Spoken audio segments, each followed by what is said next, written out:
Bonjour à tous, bienvenue à ce dernier vidéo YouTube que j'ai mis en ligne et puis bienvenue à ce que je vais tenter de faire quelque chose ici. On m'a demandé que je reprenne un enseignement que j'avais donné il y a de cela un bon bout de temps, en 2007 je crois que c'était.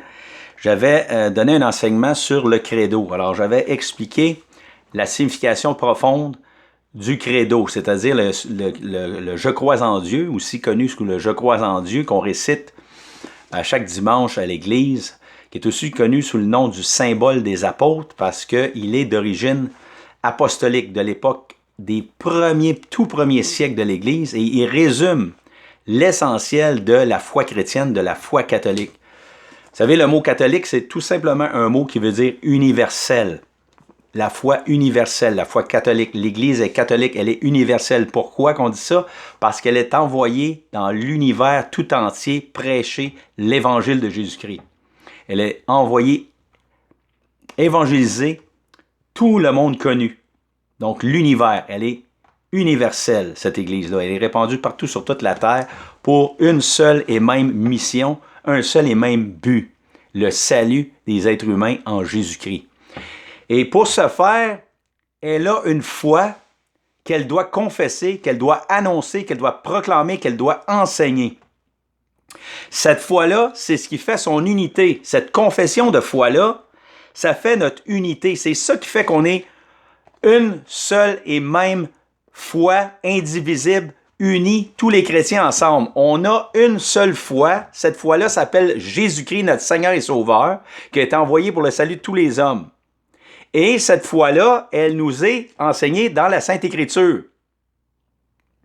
Et le credo, qu'est-ce que c'est? Le « Je crois en Dieu », le fameux « Je crois en Dieu », je vais vous le réciter tantôt, et ensuite on va aller article par article. Il y a 12 articles dans le credo des apôtres.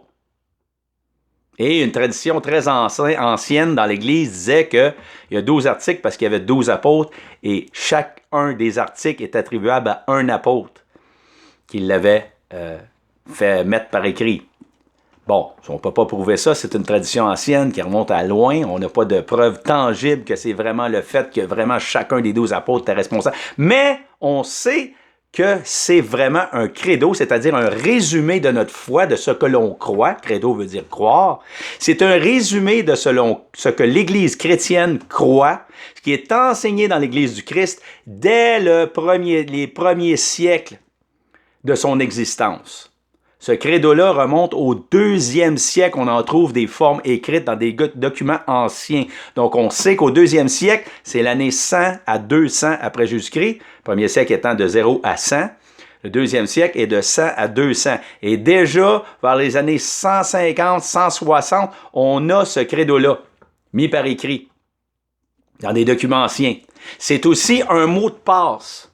Ce credo-là, parce qu'il ne faut pas oublier une chose, les 300 premières années de l'existence de l'Église, des chrétiens, sont persécutés sans fin, constamment. Être chrétien pour les 300 premières années de notre calendrier, c'est être en danger de mort, c'est être un pourchassé, c'est d'être un criminel, considéré comme un criminel par la société moderne de l'époque, par l'Empire romain.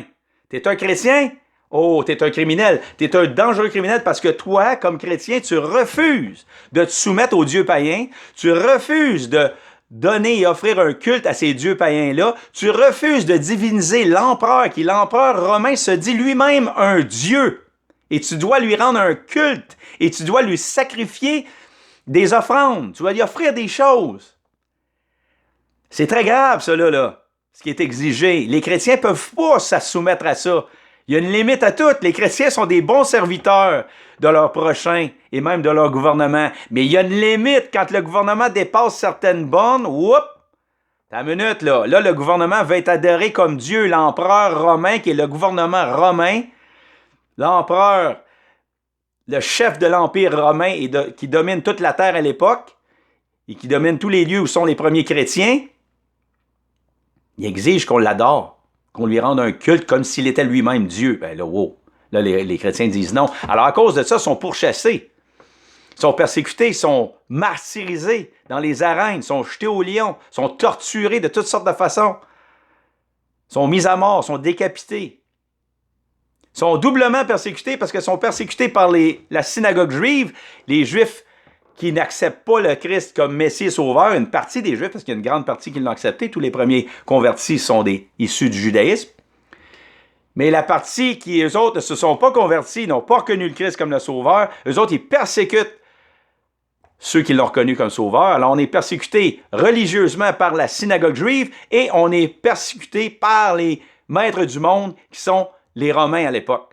L'Empire romain qui va continuer jusqu'à des années 400-500 après Jésus-Christ avant de s'écrouler. Alors, c'est quelque chose.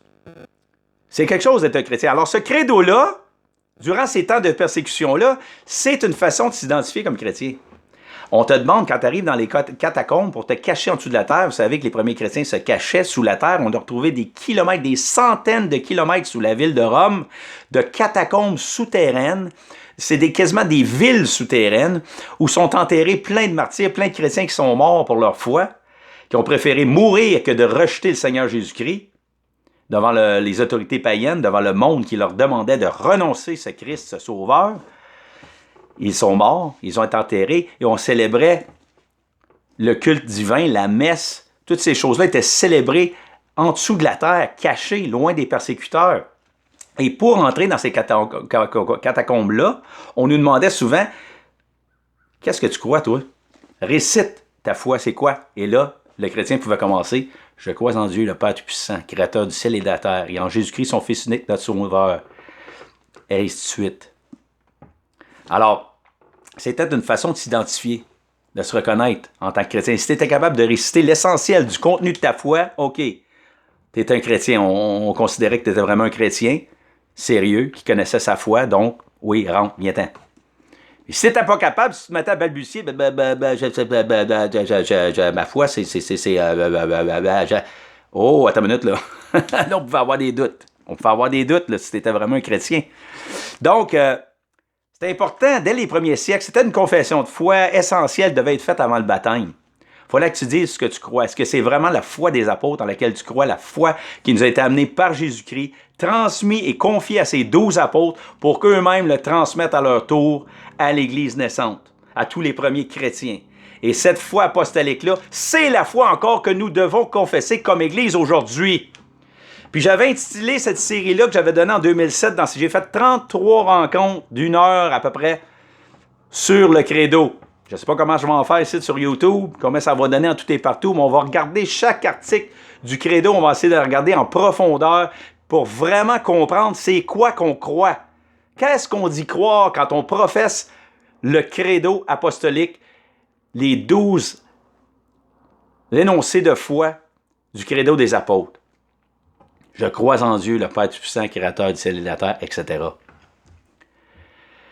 Parce que vous savez, si on ne s'enligne pas dans un contenu, si notre foi est vidée de ce contenu, alors notre foi est vide et vaine et elle ne sert à rien.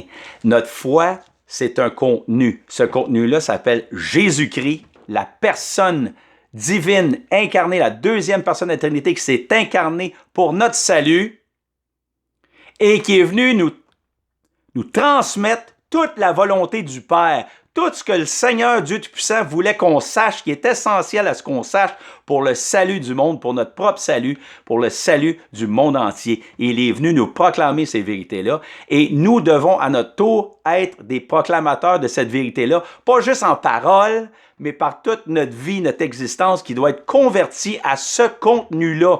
Si notre foi n'a pas de contenu, à quoi devons-nous nous convertir exactement? Ça devient très indéfini, très vague. Parce que les gens vont dire, ben oui, il faut que tu te convertisses à l'amour. Ah, l'amour? Ben oui, je suis bien d'accord avec ça, mais il faut qu'on se convertisse avec l'amour parce que Dieu, à l'amour parce que Dieu est amour. Effectivement, Saint Jean nous le révèle. Dieu, fondamentalement, il est amour. Mais Dieu sait très bien qu'aujourd'hui, surtout, puis de tous les temps, ça a toujours été comme ça, l'amour, ça veut dire différentes choses pour différentes personnes. Qu'est-ce que ça veut dire aimer? Qu'est-ce que ça veut dire vraiment aimer l'autre comme Dieu veut qu'on l'aime? Qu'est-ce que ça veut dire aimer Dieu de tout son cœur, de toute son âme, de toute sa force et son prochain comme soi-même? En quoi, spécifiquement, comment il faut aimer? Parce que là, les interprétations qu'on peut avoir de ce que c'est que vraiment aimer notre prochain, il y en a des multiples et il y en a qui sont complètement dans le champ complètement, en dehors de la traque, comme on dit en québécois.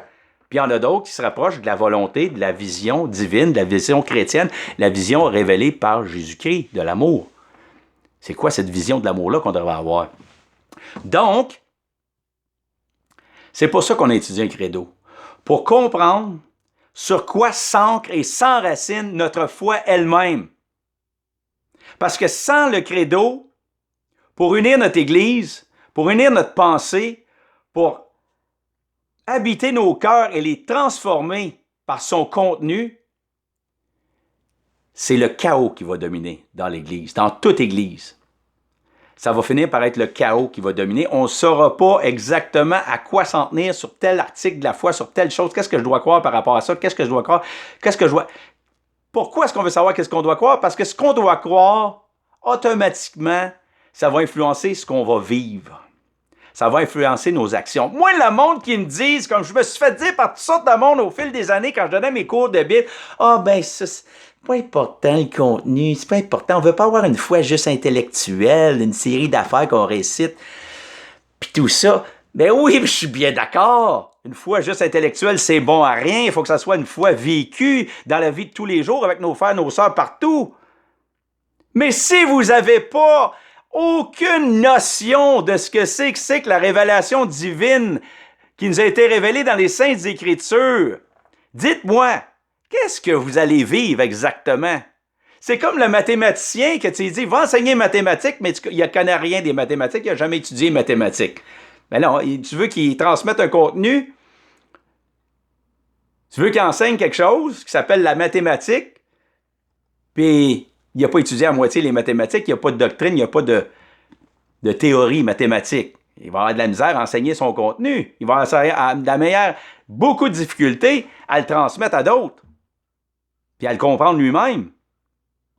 C'est la même chose dans n'importe quelle science, dans n'importe quel domaine. Il y a un contenu dans chaque domaine. Mais sauf quand on arrive dans le domaine de la foi, là, le monde dit « Oh ben non, là, le contenu, c'est plus important. Plus important, plus important. Non, on n'a pas besoin. On improvise, puis on aime. On aime en improvisation perpétuelle. » Oh, ça donne n'importe quoi. Ça donne du n'importe quoi. Ça donne une Église qui, éventuellement, ne professe plus rien, ne croit plus à rien. Et, comme le disait si bien André Fossard, que j'ai déjà cité dans une émission préalable, la découverte des théologiens modernes, c'est qu'il devient beaucoup plus facile de croire quand il n'y a plus rien à croire. Effectivement, quand tu as vidé la foi de son contenu, ben là, il n'y a plus rien. Alors là, c'est facile de devenir un chrétien. J'ai rien à confesser, j'ai rien à renoncer, j'ai rien. Faut que je me convertisse, mais me convertir, ça veut dire quoi me convertir? Ben pour moi, ça veut dire ceci. Pour l'autre, ça veut dire cela. Pour un autre, ça veut dire telle autre affaire. Puis pour un autre encore, ça veut dire une autre chose complètement. Et chacun choisit la petite conversion qui lui plaît, la petite profession de foi qui lui plaît. Hein? Puis chacun choisit, fait du catholicisme qu'on appelle du christianisme de cafétéria. Hein? Dans une cafétéria, tu vois que ton assiette, là, puis tu choisis que bon, moi, ça, je prends ça m'intéresse, ça, j'aime ça, j'aime pas ça, je laisse ça de côté, ça, j'aime ça c'est du jus de tomate, j'aime ça, on va m'en prendre un petit verre de jus de tomate, de l'eau, j'aime pas ça, je laisse ça là. Ça, etc., etc. Puis tu te construis comme ça ta petite religion personnelle bien à toi. Mais le christianisme, la foi catholique n'est pas une religion personnelle que je me construis à moi tout seul. Ça ne l'a jamais été et ça ne le sera jamais. La foi catholique a bel et bien un contenu objectif. Il y a eu une révélation divine. Ils sont dans ces pages de la Sainte Écriture. Et parce qu'il y a eu une révélation divine, parce que Dieu nous a dit ce qu'il pensait et ce qu'il voulait de nous, nous avons un credo. Voilà pourquoi on a un « Je crois en Dieu ». Pourquoi on a un résumé essentiel de l'essentiel de ce que l'on croit. Parce que vous savez, le credo, c'est rien d'autre qu'une interprétation, qu'une mise par écrit de l'essentiel de ce qui nous a été révélé dans ces pages de la Sainte Écriture ici. Et ça nous a été donné afin de faciliter la compréhension essentielle de ce qui est essentiel dans notre foi en Jésus-Christ, dans notre foi en Dieu, au Dieu 3 fois 5, en quel on dit croire. Il faut le connaître, ce Dieu-là, parce qu'encore là, Je le répète, étant donné que le plus grand commandement de tous, c'est aime Dieu de tout ton cœur, de toute ton âme et de toute ta force et ton prochain comme toi-même, je pose toujours la même question aux gens. Comment allez-vous faire pour aimer réellement de tout votre cœur, de tout votre âme et de toute votre force quelqu'un que vous ignorez complètement, vous ne le connaissez pas? Et comment allez-vous faire pour le connaître si vous ignorez les Saintes Écritures, si vous ignorez sa révélation divine et donc le contenu essentiel de votre foi? Si vous ne vous abreuvez pas, dis-je, à ces Saintes Écritures-là, vous êtes des ignorants du Christ. Ignorer les Écritures, c'est ignorer le Christ, dit Saint Jérôme. Il a absolument 100% raison. Et le credo qu'on va étudier dans les prochaines émissions, ça c'est juste le prologue que je fais aujourd'hui, je vous explique le pourquoi des choses. C'est justement une mise par écrit, un résumé de l'essentiel de ce qui nous est révélé ici au sujet de Dieu, de Jésus-Christ et de son plan de salut pour l'humanité. Puis comment on fait pour se sauver, pour en arriver à cette communion que Dieu veut qu'on ait avec lui. C'est ça que c'est un résumé de ça. Tout simplement. C'est pas pour notre mal, c'est pas pour le mal que c'est donné un credo. C'est pour la sanctification, c'est pour la fortification de notre foi. Pour qu'on sache où est-ce qu'on s'en va avec notre charrue. Comprenez-vous? C'est pour qu'on soit orienté. Et toute la source de la confusion présentement dans l'Église, des gens se demandent pourquoi il y a tant de confusion, qu'on dit tout et n'importe quoi ou absolument rien à l'Église nous est enseigné à chaque dimanche. Présentement, je parle de l'Église catholique, mais dans plusieurs églises mainline protestantes, c'est la même chose qui se passe chez les luthériens, chez les anglicans, chez les méthodistes et d'autres. C'est la même chose qui se passe. Pourquoi est-ce qu'on en est rendu là à avoir rien? C'est parce qu'on s'est éloigné du contenu fondamental de notre foi, qui est le credo des apôtres, la foi apostolique résumée dans le credo des apôtres, qui est résumé, qui nous est révélé ici dans les saintes pages des Écritures, les grandes vérités de foi. Quand on se met à douter de ça, on doute de notre credo, on doute de ceci, on doute de la parole de Dieu. Le credo n'est rien d'autre qu'un reflet de ce qui nous est révélé dans la sainte parole de Dieu. Un résumé, un condensé. On le ramasse, on essaie de le mettre en forme succincte pour que ça puisse être mémorisé et qu'on retienne l'essentiel. Maintenant, il ne s'agit pas d'apprendre ça par cœur puis marmonner ça par cœur à tous les dimanches sans que ça veuille rien dire concrètement parce que le credo doit faire une différence dans notre vie. On doit vivre le credo. Oui, ça doit être vécu ce credo-là. Ce que tu crois, tu dois le mettre en pratique. C'est pour ça que c'est important ce que tu crois. Si tu crois n'importe quoi, ou si tu crois tout croche, ou ta théologie est tout croche sur Jésus-Christ, ben ta vie, elle va être tout croche. Puis tu as beau dire, je vis pour le Christ, non, ça ne fait pas partie de ce que le Christ a demandé, ce que tu fais là. Telle chose, telle chose, telle chose. Là, tu n'es pas sur la bonne voie, tu n'es pas sur le bon chemin. Corrige-toi, reviens à l'essentiel de ce qui est révélé, le credo, la Sainte Écriture, puis corrige-toi selon la Sainte Écriture, selon la foi, le contenu de la foi. Et c'est pour ça qu'on a tant de confusion dans l'Église aujourd'hui, parce qu'on n'en revient pas à l'essentiel. Vous savez, on doit se reproclamer constamment, se faire reprêcher, réenseigner constamment l'essentiel de notre foi, parce qu'on a tendance à constamment l'oublier, constamment. On oublie l'essentiel, la base même, la fondation même sur laquelle repose l'édifice tout entier, la maison tout entière de notre foi. Puis après ça, on est surpris de voir que la maison est en train de s'écrouler, que les églises ferment partout autour de nous autres, les églises catholiques entre autres, ici dans le diocèse de Gatineau. On est surpris de ça. On se demande, mais pourquoi que ça arrive? Pourquoi? Rien d'autre, je comprends pas. Je comprends pas. Ben voyons. Vous avez laissé se lézarder la fondation même de la maison. Il y a des craques, il y a des fissures dans la fondation. Le ciment est tout en train de pourrir. Une fois que la fondation de la maison est complètement pourrie, la maison tout entière, elle s'écroule à terre. Puis là, il est trop tard pour rénover. C'est plus d'une rénovation que la maison a besoin. Là, il faut que tu démolisses tout puis tu rebâtisses en neuf. C'est là qu'on en est rendu présentement dans la situation actuelle dans l'Église catholique.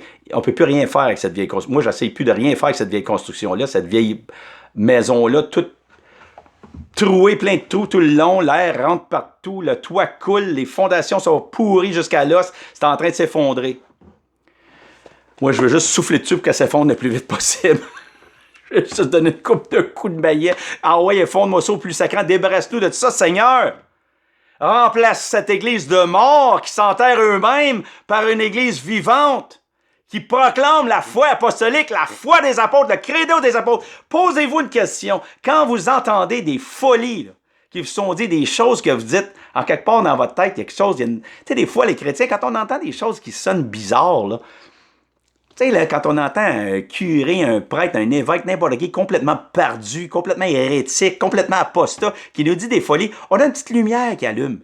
C'est la lumière de l'Esprit Saint qu'on a reçue à notre baptême qui nous dit « Danger, danger, dit, dit, dit, dit ». Ça bip, ça. Ça bip pas fort, mais ça bip.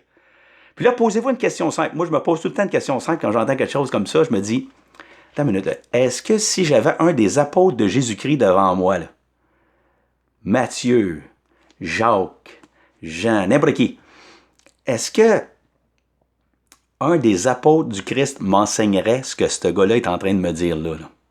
Est-ce qu'un des apôtres du Christ qui est mort pour son Seigneur et Sauveur, mort dans le témoignage de sa foi au Christ, Seigneur et Sauveur, est-ce que lui, il m'enseignerait ce que j'entends, ce hurlu-berlu-là en avant me dire? Vous allez avoir votre réponse instantanément. Vous allez dire, non, ça, c'est pas la foi apostolique. Qu'est-ce que ce gars-là est en train de me dire là? Les apôtres n'auraient pas confessé ça. Ça fait pas partie du credo, ça. Non. Non. C'est une manière de spotter un faux docteur, un faux enseignant, un hérétique, un apostat. Et c'est triste, mais on en est rendu là dans l'Église parce qu'on a abandonné le credo, on a abandonné l'enseignement du contenu même de la foi. Donc, on devient une Église incapable d'évangéliser. Parce que quand tu sais plus c'est quoi que tu as annoncé comme contenu, ben, c'est fini, oublie ça, tu t'en vas pas annoncer rien à personne parce que tu connais même pas toi-même, tu es toi-même même pas évangélisé, même pas renseigné sur le contenu essentiel de ta foi à laquelle tu dois adhérer et auquel tu dois te convertir dans le fond de ton âme. Tu dois en vivre de ce contenu-là.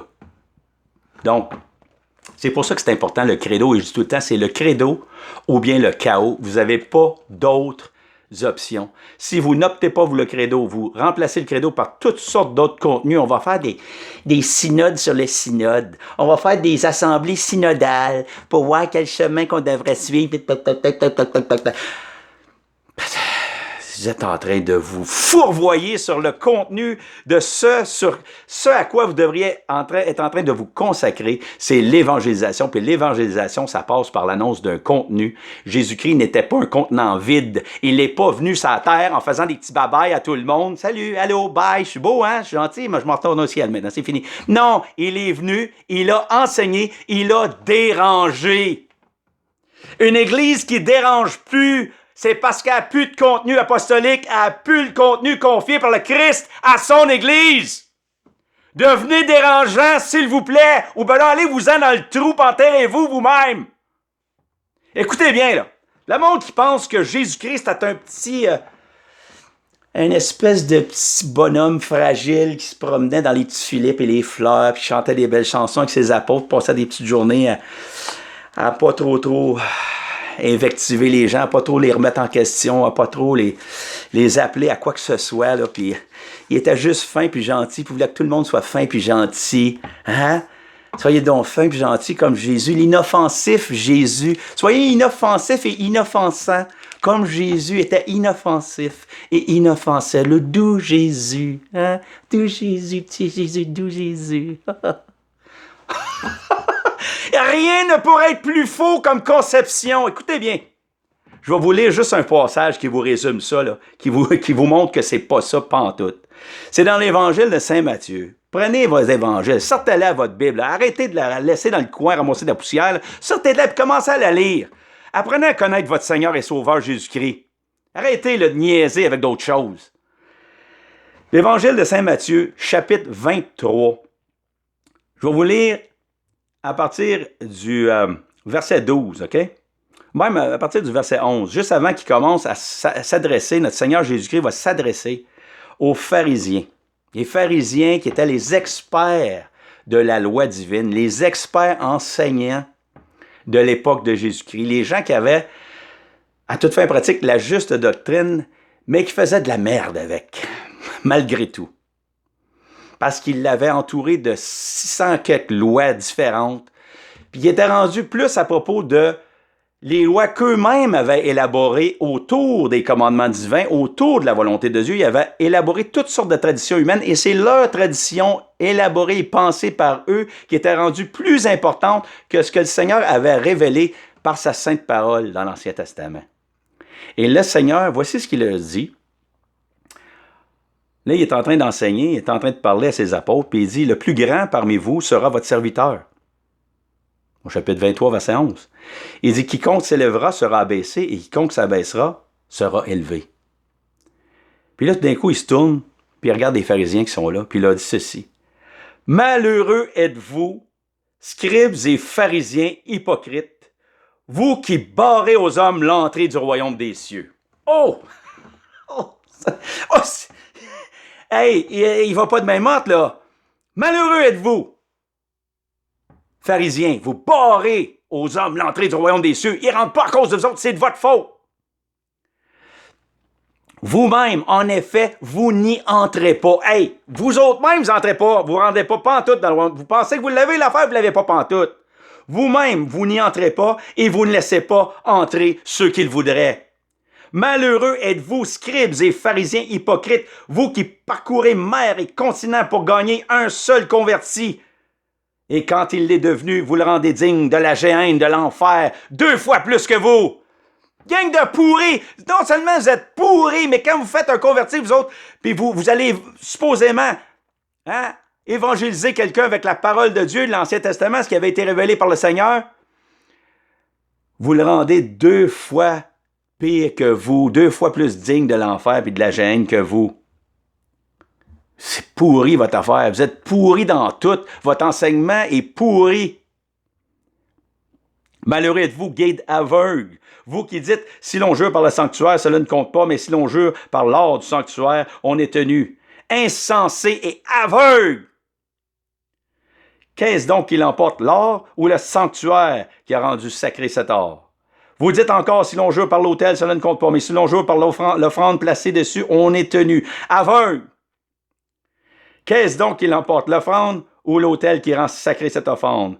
Aussi bien celui qui jure par l'autel, jure-t-il par lui et par tout ce qui est dessus. Celui qui jure par le sanctuaire, jure par lui et par celui qui l'habite. Celui qui jure par le ciel, jure par le trône de Dieu et par celui qui y siège. Malheureux êtes-vous, scribes et pharisiens, hypocrites, vous qui versez la dîme de la menthe, du fenouil et du cumin, alors que vous négligez ce qu'il y a de plus grave, de plus important dans la loi, la justice, la miséricorde et la fidélité à la parole de Dieu. Ah, Seigneur, c'est ceci qu'il fallait faire, sans négliger cela. Guide aveugle, qui a arrêté au filtre le moucheron et qui vient avaler un chameau. Malheureux êtes-vous, scribes et pharisiens hypocrites, vous qui purifiez l'extérieur de la coupe et du plat, alors que votre intérieur est rempli des produits de la rapine et de l'intempérance. Pharisiens aveugles, purifie d'abord le dedans de la coupe pour que le dehors devienne pur. Malheureux êtes-vous, scribes et pharisiens hypocrites, vous qui ressemblez à des sépulcres blanchis. Au dehors, ils ont une belle apparence, mais au dedans, ils sont pleins d'ossements de mort et d'impuretés de toutes sortes. Vous êtes remplis de merde. Vous êtes remplis d'impuretés. Vous êtes pleins d'ossements de mort. Vous allez nulle part. Malheureux à vous.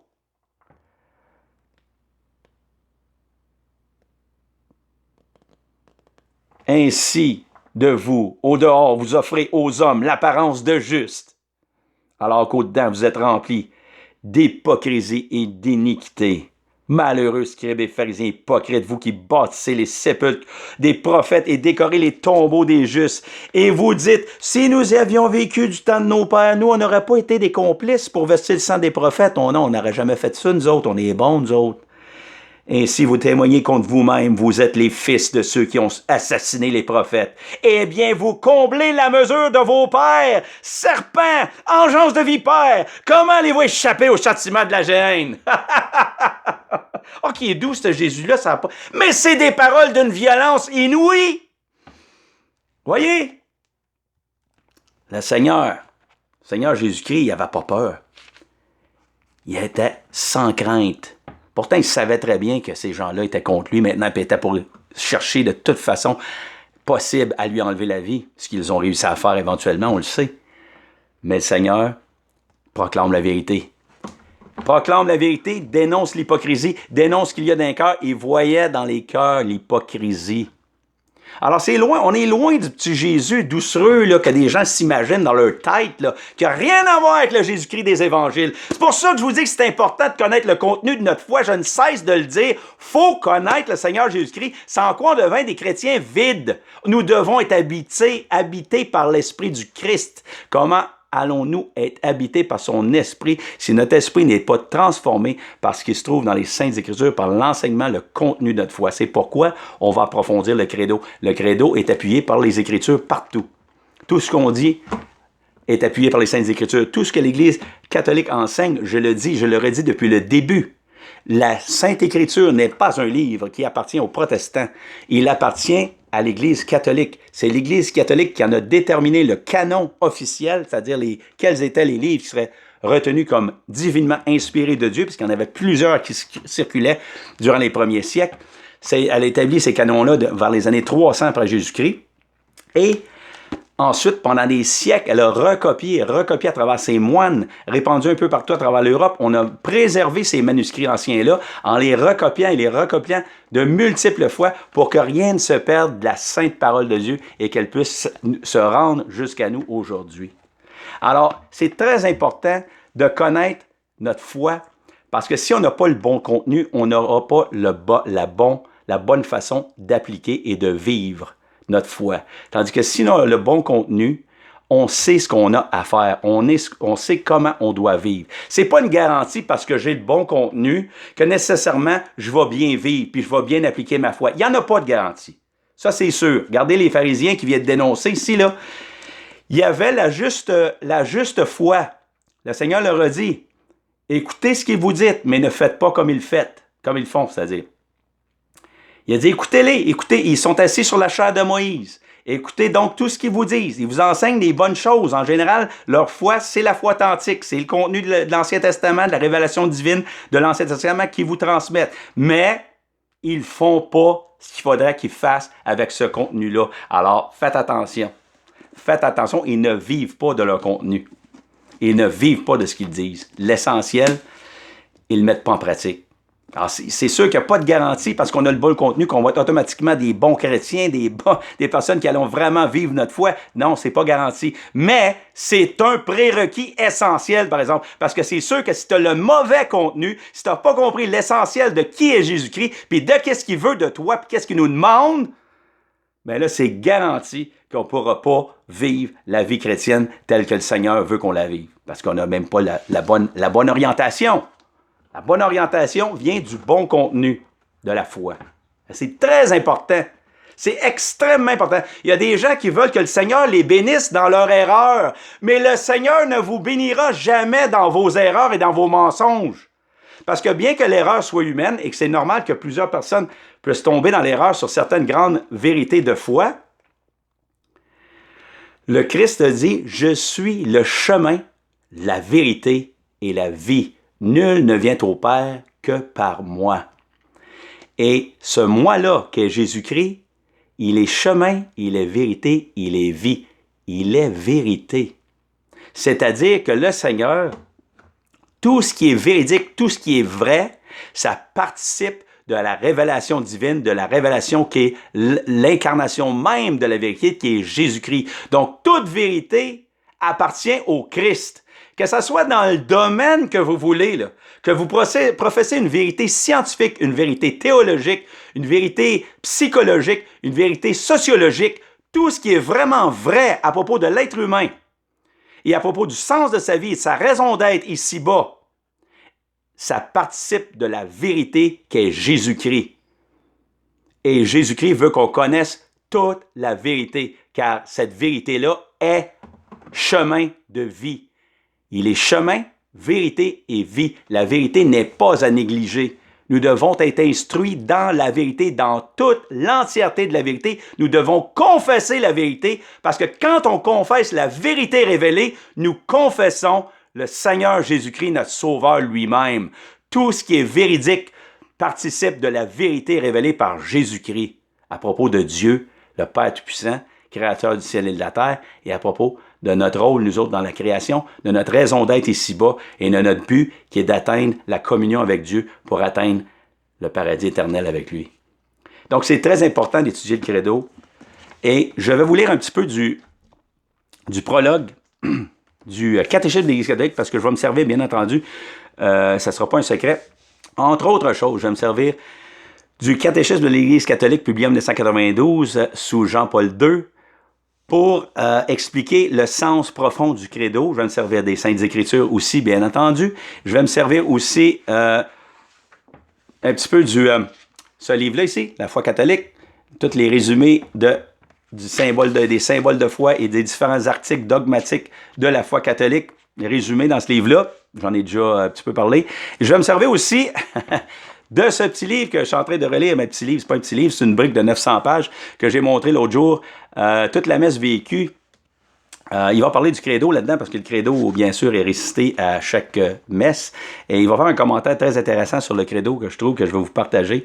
Jean-Marie Beaubien, c'est-à-dire un franciscain qui a écrit ce livre-là en 1954, très, très inspirant, beaucoup de grandes vérités là-dedans qui nous sont partagées. Et donc, je vais me servir de ces différentes sources-là pour vous expliciter un peu plus le contenu en profondeur de ce credo qu'on dit professer et qu'on est censé professer et croire intérieurement en toute profondeur. Et vous savez, encore une fois, raison essentielle pour connaître notre credo puis vraiment l'approfondir. Encore une fois, je peux m'inspirer ici de lecture de la lettre aux Éphésiens de l'apôtre Paul, disent bien, et non pas l'apôtre Paul. Donc, l'apôtre Paul aux Éphésiens, au chapitre 4, écoutez bien ça, je vais vous lire le chapitre 4 des Éphésiens, la lettre aux Éphésiens, verset 1 à... On va dire ça, là. 1 à 16. Alors, sortez vos Bibles, là. Si vous l'avez, là, lisez avec moi, là, vous allez avoir une version différente. Moi, je vous lis de la Tob présentement, je me sers de plusieurs versions parce que c'est important d'avoir différentes versions. Des fois, il y a des versions qui sont plus claires, qui vous amènent plus un aspect de vérité que d'autres, qui mettent en lumière plus une chose qu'une autre, mais c'est important d'avoir différentes versions. Lisez-les dans la version que vous avez.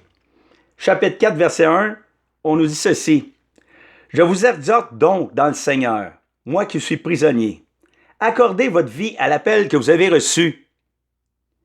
En toute humilité et douceur, avec patience, supportez-vous les uns les autres dans l'amour. Appliquez-vous à garder l'unité de l'esprit par le lien de la paix. Il y a un seul corps et un seul esprit. De même que votre vocation vous a appelé à une seule espérance, un seul Seigneur, une seule foi, un seul baptême. Un seul Dieu et Père de tous, qui règne sur tous, agit par tous et demeure en tous. À chacun de nous, cependant, la grâce a été donnée, selon la mesure du don du Christ. D'où cette parole, monté dans les hauteurs, il a capturé des prisonniers, il a fait des dons aux hommes. Il est monté. Qu'est-ce à dire sinon qu'il est aussi descendu jusqu'en bas sur la terre? Celui qui est descendu est aussi celui qui est monté plus haut que tous les cieux afin de remplir l'univers. Et c'est lui, Seigneur Jésus-Christ, qui a donné certains comme apôtres, d'autres comme prophètes, d'autres encore comme évangélistes, d'autres enfin comme pasteurs et chargés de l'enseignement, afin de mettre les saints en état d'accomplir le ministère pour bâtir le corps du Christ, jusqu'à ce que nous parvenions tous ensemble à l'unité dans la foi et dans la connaissance du Fils de Dieu, à l'état d'adulte, à la taille du Christ dans sa plénitude. On a à devenir des Christ, les chrétiens. Notre nom vient du mot Christ, le Seigneur Sauveur, notre Seigneur Sauveur Jésus-Christ. Il était le Messie, le Messia, le oint de Dieu, celui qui avait reçu la mission de sauver son peuple. Nous devenons comme lui, c'est ça le but. Nous devons parvenir tous ensemble à l'unité dans la foi, qu'il n'y ait pas de division entre nous, et dans la connaissance du Fils de Dieu, qui est la révélation divine de Jésus-Christ, la révélation de la face du Père. Il est venu parmi nous, il s'est incarné pour nous montrer son visage, nous parler face à face. Nous devons arriver à cette connaissance-là du Fils de Dieu, à l'état d'adulte, à la taille du Christ, dans sa plénitude. Comment est-ce qu'on va venir à connaître le Christ, à devenir des adultes matures, si on ne mange pas la bonne nourriture à chaque jour de sa sainte parole, du contenu saint de notre foi qu'on ne tente pas d'approfondir pour pouvoir mieux en vivre? Il faut approfondir notre foi, la connaître le Seigneur Jésus-Christ pour pouvoir mieux vivre du Seigneur Jésus-Christ et devenir semblable à lui, devenir des Christ pour le monde qui nous entoure. C'est ça l'essentiel. Il continue au verset 14. « Ainsi, nous ne serons plus des enfants ballottés, menés à la dérive, à tout vent de doctrine, joués par les hommes et leur astuce à fourvoyer dans l'erreur. Mais confessant la vérité, dans l'amour, nous grandirons à tous égards vers celui qui est la tête, le Christ. Et c'est de lui que le corps tout entier est coordonné et bien uni, grâce à toutes les articulations qui le desservent, selon une activité répartie à la mesure de chacun, réalise sa propre croissance pour se construire lui-même dans l'amour. » C'est parce qu'on construit le corps du Christ qui est l'Église. On se construit les uns les autres. C'est nous l'Église. Dieu habite en nous. C'est pas un édifice, l'Église. L'édifice qu'il a, là, le Seigneur, c'est nos corps. C'est nous qui devenons la bouche du Christ pour notre prochain. C'est nous qui devenons les mains du Christ pour notre prochain. Pour l'aider, pour venir à son secours, pour lui donner espérance, pour relever ceux qui ont l'esprit abattu, ceux qui ont plus d'espoir, ceux qui sont tombés dans le désespoir pour raison X, Y, Z. C'est nous qui devons être des Christ pour notre prochain. Comment allons-nous faire si on est encore ballotté à droite pas à gauche, pas ancré fermement dans la doctrine? Il dit on n'est pas ballotté à tout vent de doctrine, mais on devient affermi dans le Christ. On n'est plus mené à la dérive, joué par les hommes et leur astuce à fourvoyer dans l'erreur. Mais on confesse maintenant la vérité dans l'amour. C'est pour ça que vous devez comprendre, connaître votre credo, connaître la foi des apôtres, pour que vous ne soyez plus confondus, puis ballottés à droite pas à gauche. Une église qui néglige l'enseignement du credo, du contenu de la foi, devient une église en proie à toutes les erreurs doctrinales, à toutes les hérésies, et ultimement à l'apostasie et à l'écroulement sur elle-même. C'est ça qui arrive quand on néglige les fondements même de notre foi. L'édifice au complet, s'écroule sur lui-même. Ça, là, le credo, là, c'est la brique. C'est le ciment de nos fondations. Et on a besoin de croire ça, de professer ça, de proclamer ça, de prêcher ça, d'enseigner ça. Si tu as perdu ça, Église du Christ, tu as perdu le but de ton existence. Tu as perdu la raison d'être de ta création. Tu as été créé par le Seigneur Jésus-Christ quand il a dit « Je bâtirai mon Église ». Et les portes de l'enfer ne prévaudront jamais contre elle. Puis je vais l'envoyer, mon Église, elle va être missionnaire jusqu'à la fin des temps. Elle va aller proclamer l'Évangile à toute créature et elle va faire des disciples en les baptisant au nom du Père et du Fils et du Saint-Esprit. Jusqu'à la fin des temps, il n'y aura pas d'autre baptême que celui-là. Essayez pas d'inventer d'autres formules, il n'y en aura pas d'autres. Une seule fois, un seul baptême, un seul Seigneur. C'est ce qu'on va essayer d'approfondir. Commencer par la prochaine émission. Je vais clore là-dessus ici. Et priez pour moi, que le Seigneur m'éclaire, que je puisse vraiment partager l'essentiel, le contenu de notre foi avec ferveur et avec profondeur pour que ça vienne nourrir les âmes de tous ceux qui voudront bien écouter ces émissions-là que je mettrai sur YouTube dans les semaines à venir. Alors, je vous remercie de m'avoir écouté. Je prie que le Seigneur vous bénisse tous et vous comble de sa grâce. Et on se revoit la prochaine fois où je vais poursuivre et conclure cette introduction et peut-être commencer à parler du premier article du credo, « Je crois en Dieu ». Alors, je vous laisse là-dessus. Que Dieu vous bénisse abondamment et on se reparle prochaine émission. Merci. Bye bye.